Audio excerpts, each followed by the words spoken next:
của họ thật đơn giản, hơn cả một câu lạc bộ. Và kể từ năm 2005, Barcelona đã thực sự chứng tỏ được cho triết lý của mình. Một học viện đẳng cấp thế giới, đào tạo nên những cầu thủ đẳng cấp thế giới, và một đội bóng có thể chinh phục cả thế giới. Những nguyên tắc phù hợp và kiên định mang lại cho họ hàng loạt danh hiệu, trong đó có 3 chức vô địch Champions League trong vòng 5 năm.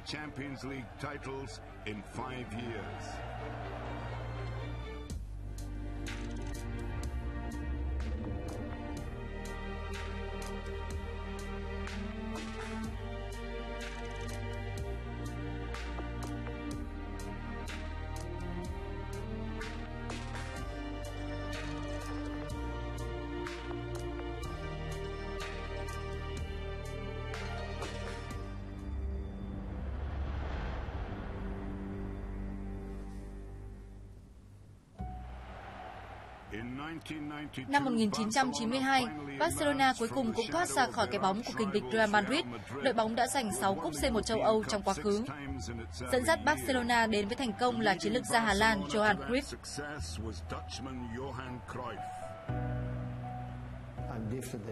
Tôi khác so với hầu hết mọi người. Hãy để các cổ động viên đến sân và tận hưởng mọi thứ. Khi tôi đến sân, tôi muốn chứng kiến điều gì? Tôi muốn thấy các bàn thắng. Tôi thích những pha bóng đẹp. Tôi muốn thấy những cầu thủ có khả năng xử lý bóng khéo léo. Và đó là những gì chúng tôi đã làm. Cú sút phạt của Ronald Koeman đã giúp Barca giành chiến thắng 1-0 trước Sampdoria và giành cúp C1 châu Âu đầu tiên của đội bóng. Câu lạc bộ đã tồn tại gần 100 năm và vẫn chưa bao giờ giành được chiếc cúp đó. Nhưng giờ chúng tôi không chỉ giành được nó, mà quan trọng là cách chúng tôi làm điều đó. Đó không phải là chuyện bạn chơi tốt trong một ngày. Đó là thành quả của rất nhiều năm bên nhau, chung vai sát cánh hoàn thành công việc.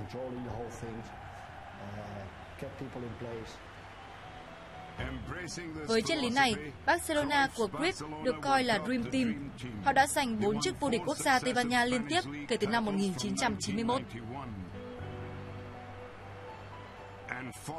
Và những tài năng nước ngoài như Risto, Stoichkov, Koeman và Michael Laudrup đã đảm bảo rằng khi Cruyff ra đi năm 1996, di sản của ông vẫn còn tồn tại. Câu hỏi đặt ra là liệu triết lý đó có được duy trì? Thật tiếc là tôi không thể hoàn tất công việc, bởi tôi nghĩ đó là một đội bóng tuyệt vời, luôn đặt niềm tin vào những con người của chính câu lạc bộ. Tôi nghĩ sẽ là bất khả thi nếu cứ liên tục mua cầu thủ trong suốt một thời gian dài.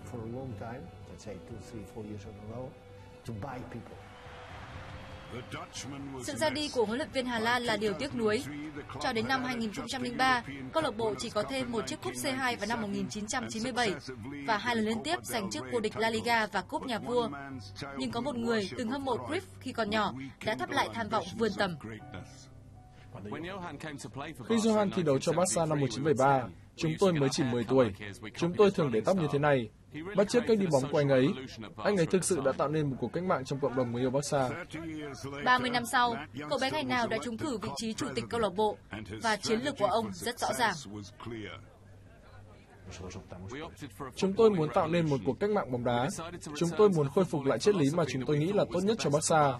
Và triết lý đó dựa trên tư tưởng của Johan Cruyff.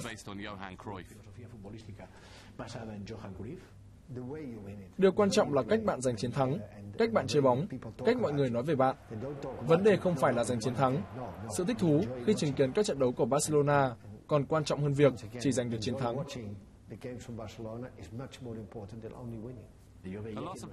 Rất nhiều cổ động viên Barcelona thường tới trụ sở của chúng tôi, nơi diễn ra chiến dịch tranh cử, và yêu cầu những sự thay đổi.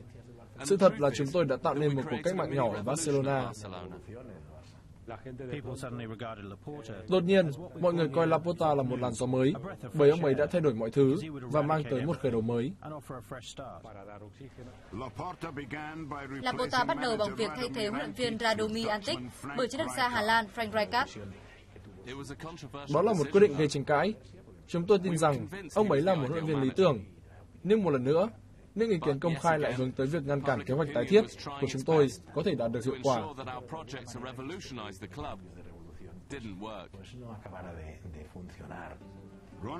Ronaldinho, người đến từ Paris Saint-Germain với giá 30 triệu euro, đóng vai trò quan trọng trong cuộc phục hưng của Laporta.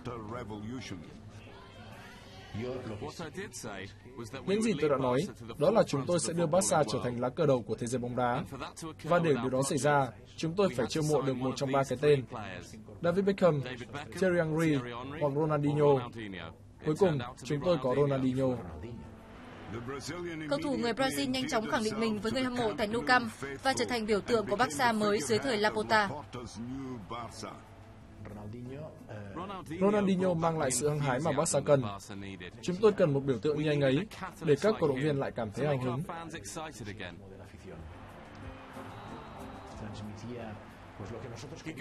Anh ấy làm được đúng những gì mà chúng tôi cần. Chúng tôi cần một sự miêu tả về một bộ máy trẻ của mình, với niềm hạnh phúc, hứng khởi, hào hứng, tài năng và cách chơi bóng mới mẻ để lôi cuốn. Với nguồn cảm hứng Ronaldinho, Barca cuối cùng đã chấm dứt được 6 năm không danh hiệu khi giành chức vô địch quốc gia Tây Ban Nha vào năm 2005. Vấn đề là cách chúng tôi chơi bóng trong giai đoạn 2 của mùa giải đầu tiên. Khi đó, khi cả đội muốn áp dụng những ý tưởng bóng đá mà chúng tôi phát triển, dựa trên những tư tưởng của Cruyff và hiểu biết của ông ấy về các trận đấu, đó là cách chơi hai chạm, rồi sau đó tấn công. Danh hiệu vô địch quốc gia đã xác nhận những gì chúng tôi làm là đúng đắn. Sau đó, chúng tôi bắt đầu tưởng tượng ra tương lai tươi sáng của mình.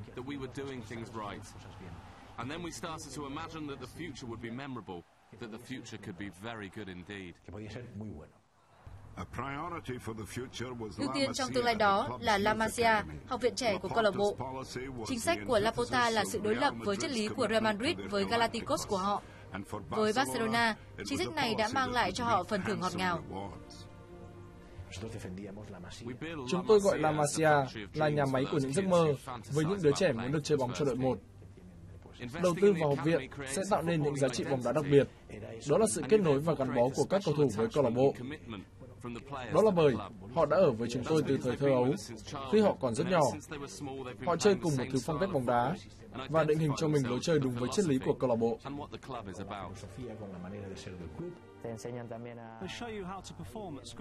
Họ chỉ cho bạn cách chơi bóng ở trường học, cách áp dụng lối chơi mà họ đã áp dụng trong nhiều năm, với rất nhiều những bài tập đặc biệt và rất tỉ mỉ.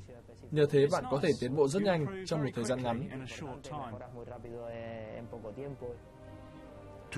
Hai trong số những ngôi sao đăng lên của La Masia là Andres Iniesta và Xavi Hernandez, cặp tiền vệ đóng vai trò quan trọng giúp câu lạc bộ vươn tới đỉnh cao của bóng đá. Tôi rất may mắn khi được nuôi lớn bởi triết lý của Barcelona. Điều đó dạy tôi về giá trị của việc trở thành một phần của tập thể này. Ngày hôm nay cho bạn, ngày mai cho tôi, những giá trị đó rất quan trọng với cuộc sống. Nhưng chính Lionel Messi, cậu bé người Argentina được nuôi dưỡng bởi câu lạc bộ kể từ khi đến đây năm 2000, lúc mới 13 tuổi, mới vượt qua tất cả.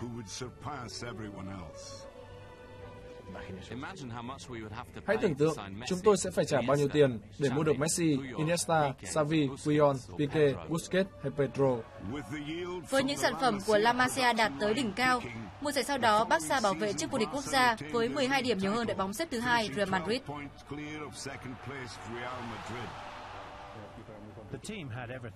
Đội bóng có đủ mọi thứ. Barca có tinh thần tấn công mạnh mẽ và cực kỳ hiệu quả. Đó là một đội bóng không thể ngăn cản. Chúng tôi đã trở lại từ một giai đoạn rất đáng thất vọng. Điều đó khiến chúng tôi rất vui mừng. Và rồi chúng tôi đến với Paris.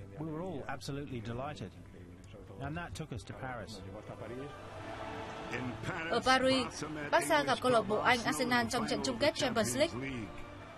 Chỉ sau 18 phút, thủ môn của Arsenal là Jean Lerman đã phạm lỗi với Samuel Eto'o. Anh ấy phạm lỗi và bị đuổi khỏi sân, và Barca thi đấu gần như cả trận với 10 cầu thủ đối phương. Thế nhưng, Arsenal vẫn dẫn trước.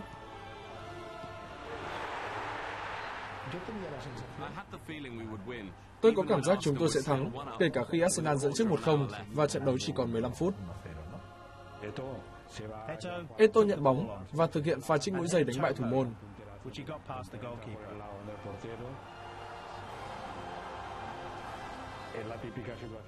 Đó là một tình huống điển hình khi một đội bóng bị thủng lưới bắt đầu lo lắng, còn đội bóng vừa gỡ hòa sẽ tiếp tục tấn công.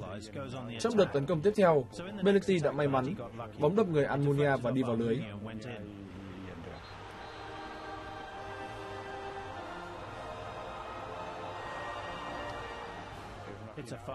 Đó là trận chung kết mà Barca đã giành chiến thắng nhờ khát vọng cháy bỏng, chứ không phải nhờ lối chơi tuyệt vời. Ronaldinho thi đấu không tốt, nhìn chung đó không phải một trận đấu hay, nhưng là một trận đấu hấp dẫn.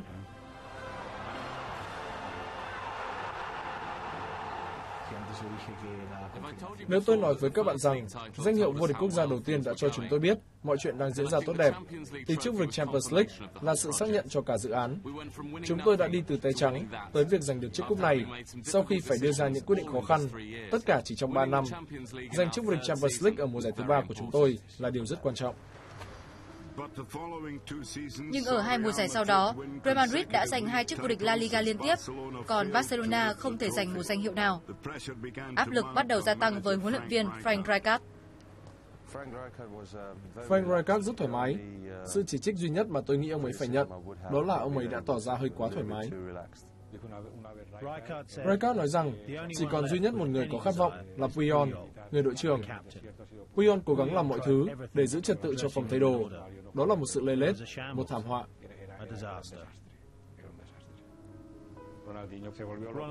Ronaldinho trở nên điên khùng, tiệc tùng, nhảy nhót.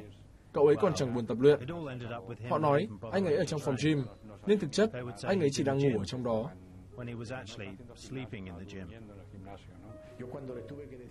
Tôi phải nói với Ronnie, bởi cậu ấy xứng đáng được nhắc nhở bởi chủ tịch của câu lạc bộ, đó là tôi, rằng thời gian của cậu ấy ở Barca đã kết thúc. Tôi tới nhà của Ronaldinho và nói với cậu ấy điều đó. Sau đó tôi tới thẳng nhà Messi, bởi chúng tôi là hàng xóm. Tôi hỏi cậu ấy có thể nhận vai trò biểu tượng của đội bóng không? Tôi nói rằng tất cả chúng tôi đều tin tưởng cậu ấy. Và Laporta đã đưa ra một quyết định lớn nữa. Ông đã sa thải Frank Rijkaard. Tôi phải nói với ông ấy rằng nếu chúng tôi không giành được danh hiệu nào ở mùa giải đó, tôi sẽ phải sa thải ông ấy và thay thế bằng Pep Guardiola. Đó là quyết định mà tôi đã đưa ra bất chấp những rủi ro liên quan.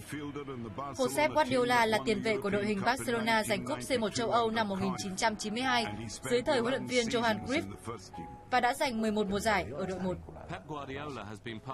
Pep Guardiola là một phần của Barca kể từ khi anh ấy còn rất nhỏ. Quyết định này dựa trên thực tế rằng Pep rất yêu Barca. Anh ấy rất quen thuộc với triết lý bóng đá của câu lạc bộ, dựa trên công thức của Cruyff. Và sau đó là thực tế rằng anh ấy là người đã trưởng thành qua tất cả các nhóm tuổi ở La Masia.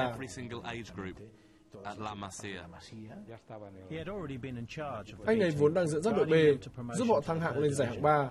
Guardiola là người có đòi hỏi cao và luôn tìm kiếm sự hoàn hảo. Những yêu cầu của ông ấy được đáp ứng tuyệt vời. Guardiola phát triển lối chơi chuyền bóng đẹp mắt, điều được thể hiện rõ ràng trong chiến thắng lịch sử 6-2 trên sân của Real Madrid.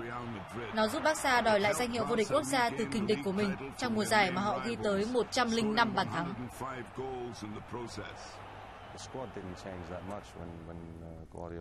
Đội hình của chúng tôi không thay đổi nhiều khi Guardiola lên nắm quyền. Ông ấy đưa lên vài cầu thủ từ đội B, những người hiểu rõ triết lý và phong cách của ông ấy.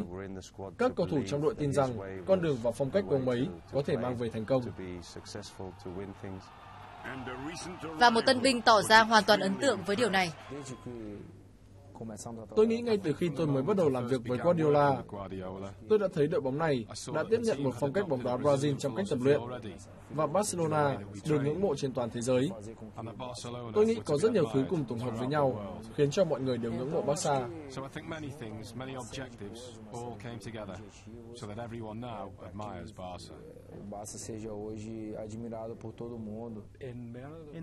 Mùa hè năm 2008, một điều quan trọng đã diễn ra. Puyol, Xavi và Iniesta giành chức vô địch Euro ở Áo và Thụy Sĩ.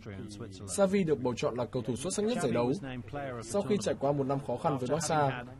Vì thế khi trở lại, Xavi đã có một sự tự tin mới.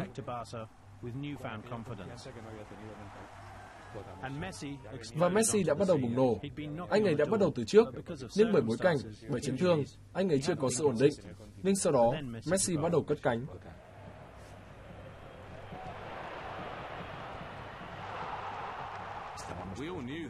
Chúng ta đều biết anh ấy là một tài năng siêu hạng. Nhưng rồi bạn vẫn cần phải nỗ lực. Anh ấy có màn ra mắt đội 1 khi mới chỉ 16 tuổi. Và tôi nhớ khi anh ấy chưa đầy 14 tuổi, tôi đã xem một trận đấu mà anh ấy ghi được 4 bàn thắng chỉ trong 14 phút. Anh ấy thi đấu đúng như những gì anh ấy làm được ngày nay. Cầu thủ nhỏ bé người Argentina đã ghi 2 bàn trong chiến thắng 4-0 trước Bayern Munich ở lượt đi tứ kết UEFA Champions League. Kết quả khiến cả thế giới bóng đá phải chao đảo.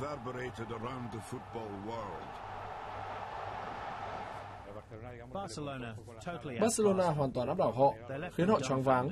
Barca thực sự đã khiến họ sốc nặng.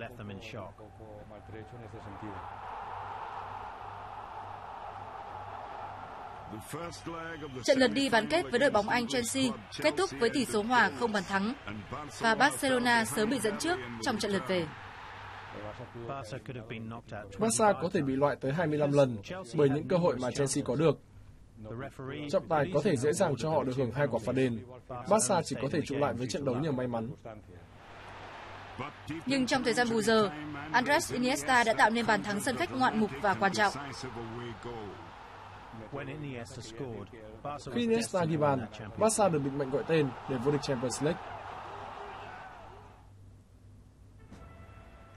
Ở Rome, Barca gặp nhà đương kim vô địch Manchester United. Đó là một trong những trận chung kết đã trở thành bữa tiệc của Barcelona. Và tôi nghĩ điều đó cũng được báo chí Anh và Manchester United ghi nhận. Chúng tôi đã thi đấu tuyệt vời.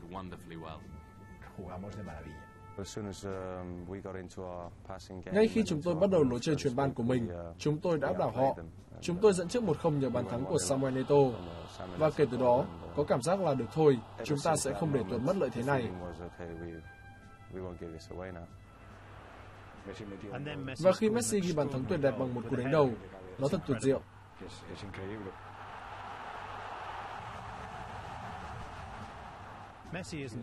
Messi không cao, nếu anh ấy đi qua đây, chúng ta có thể không nhìn thấy anh ấy. Thế giới mở rộng tầm mắt trước hệ thống này, trước phong cách chơi bóng thiên tài của Barcelona. Phong cách của Barca là công thức hiện đại của bóng đá. Nó mang lại cho bạn sự hào hứng, nhưng nó cũng rất hiệu quả, bởi nó mang lại cho chúng tôi các danh hiệu. Ở Rome, chúng tôi đã biến bóng đá trở thành một nghệ thuật, một điều thật cảm xúc.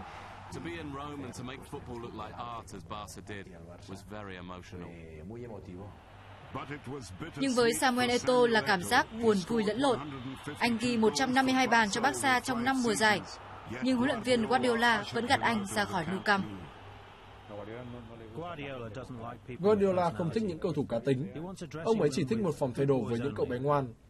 Ổn thôi, nhưng bạn cũng cần một cầu thủ có cá tính lớn trên sân cỏ. Eto'o đã mang lại điều đó cho đội bóng. Một người chiến thắng, một chiến binh.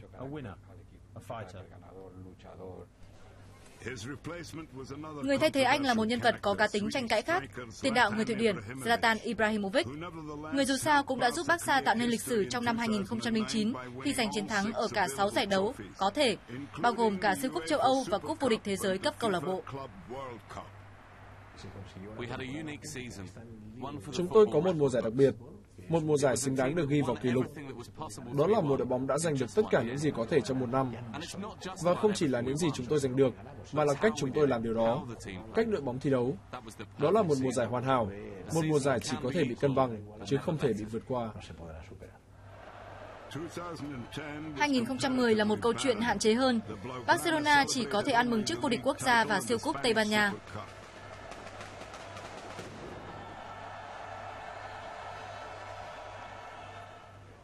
Và tháng 7 năm đó, Laporta rời bỏ chức vụ chủ tịch câu lạc bộ.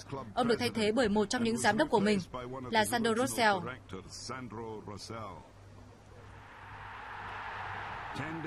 10 ngày sau, trong trận chung kết World Cup, Andres Iniesta đã ghi một bàn thắng đặc biệt, giúp Tây Ban Nha vượt qua Hà Lan trong hiệp phụ để lần đầu tiên vô địch World Cup. Cả đất nước mắc nợ lớn đối với Barcelona, đội bóng đóng góp 7 cầu thủ thi đấu trong trận chung kết. The nation owed a debt of gratitude to Barcelona. 7 of the Blaugrana played a part in the final. Trở lại câu lạc bộ, các cầu thủ này cùng những người đồng đội tiếp tục giành các danh hiệu. Barcelona bảo vệ chức vô địch quốc gia năm 2011 và chiến thắng với tổng tỷ số 3-1 trước Real Madrid giúp họ lọt vào trận chung kết Champions League lần thứ 3 trong vòng 5 năm.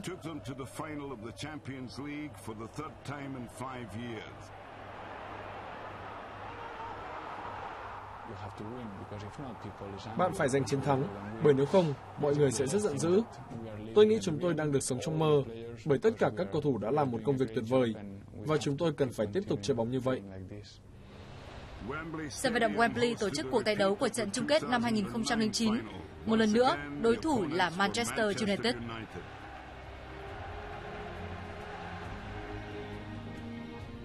Barca thi đấu với sơ đồ 4-3-3, với hai hậu vệ biên tấn công là Dani Alves và Eric Abidal. Đội trưởng Carles Puyol ngồi trên ghế dự bị vì chấn thương và vị trí của anh được lấp đầy bởi Javier Mascherano bên cạnh Gerard Piqué.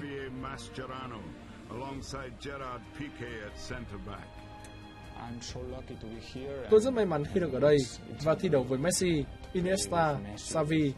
Bạn ra sân, bước vào bên trong và biết rằng mình là đội bóng cửa trên. Sergio Busquets là bệ đỡ cho sự sáng tạo, cùng với kỹ thuật của Xavi và Iniesta, giúp cho Pedro, ViE và Messi được tiếp đạn đầy đủ.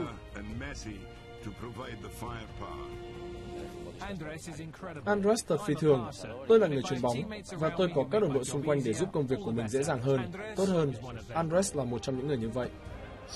Họ là các cầu thủ được đào tạo bởi triết lý của La Masia. Lối chơi chuyền bóng của Barca được biết tới với tên gọi Tiki-taka dựa trên sự luân chuyển của trái bóng, hạ gục đối thủ bằng những đường chuyền ngắn và những pha di chuyển nhanh.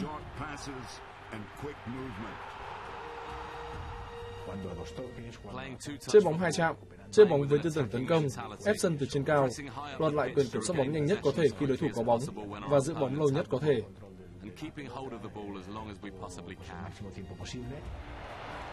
Đó là phong cách được thể hiện rõ ràng ở Wembley.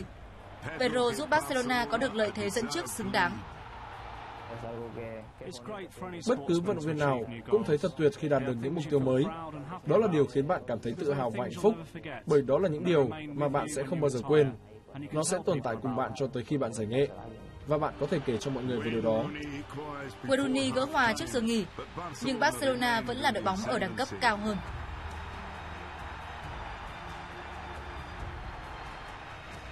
Họ sớm lấy lại lợi thế dẫn bàn đầu hiệp 2 khi Lionel Messi ghi bàn thắng thứ 53 của anh ở mùa giải đó, một kỷ lục của câu lạc bộ.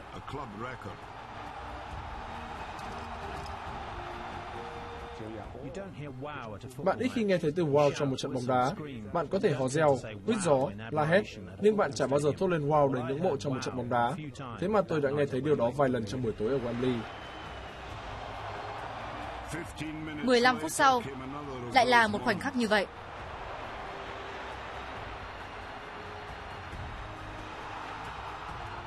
David ViE có pha dứt điểm ấn tượng để nâng tỷ số lên 3-1 cho Barcelona.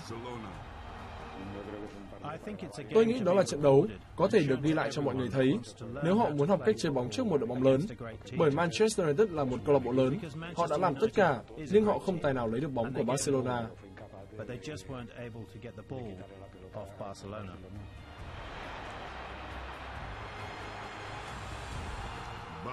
Một lần nữa, Barcelona là nhà vua của châu Âu. Barcelona giờ là một trong những đội bóng mạnh nhất thế giới. Tôi nghĩ chúng tôi đã trở thành tấm gương về cách chơi bóng, cách chúng tôi chiến thắng và cách chúng tôi thất bại. Khi bạn là một cầu thủ bóng đá và bạn may mắn giành được tất cả những danh hiệu này, bạn có cảm giác mình đã có được tất cả.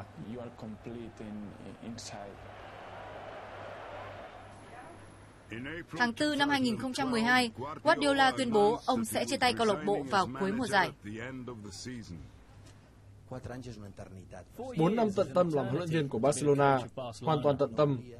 Và tôi không muốn ký một hợp đồng dài hạn.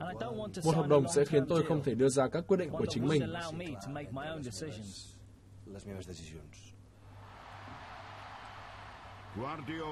Guardiola đã ra đi sau khi giúp câu lạc bộ giành thêm một cúp quốc gia Tây Ban Nha và chức vô địch thế giới cấp câu lạc bộ.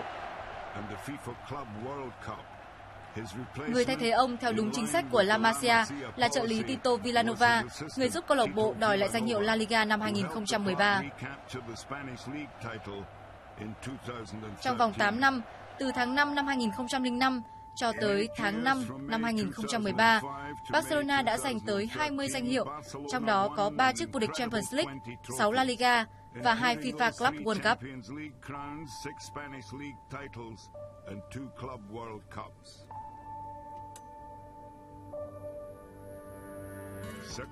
Thành công đó dựa nhiều vào khả năng phát triển cầu thủ trẻ siêu hạng, kết hợp với chính sách chuyển nhượng thông minh. Nhưng điều quan trọng nhất là triết lý cốt lõi, điều đã biến Barca trở thành một trong những câu lạc bộ bóng đá vĩ đại nhất lịch sử.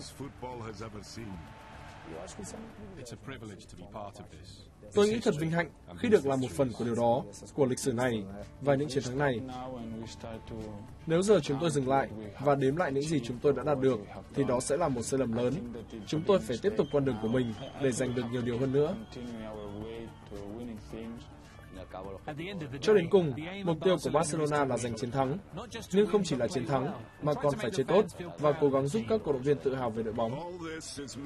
Tất cả những điều này là sự báo đáp tuyệt vời cho một cổ động viên trọn đời của đội bóng, người đã học theo một trong những huyền thoại của bóng đá và biến tất cả những giấc mơ của mình trở thành hiện thực. Johan Cruyff là cha đẻ của tất cả những thành công này. Ông ấy là nguồn cảm hứng đằng sau. Đây là đội bóng vĩ đại nhất trong lịch sử Barca và cũng là một tấm gương cho phần còn lại của thế giới. Vì thế, được là chủ tịch của đội bóng khiến tôi rất tự hào. Đây là một vinh dự và tôi rất biết ơn tất cả những người đã biến điều này thành hiện thực.